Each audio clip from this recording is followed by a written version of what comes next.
पटना से बाजे बबलम जी हो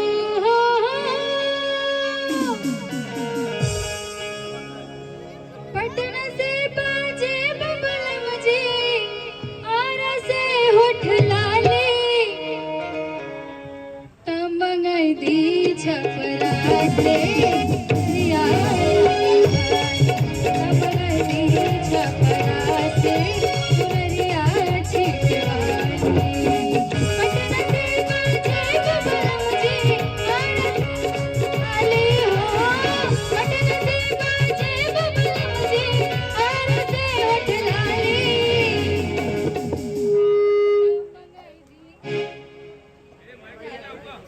भैया माइक बार छोड़ दो।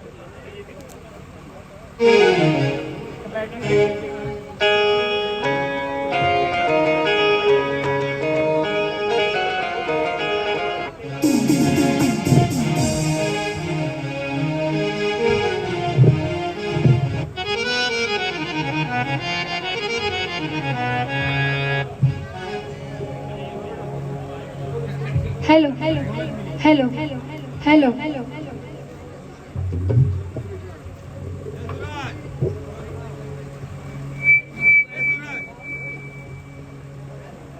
हेलो हेलो पटना से बाजे बबलम जी आरा से होठ लाली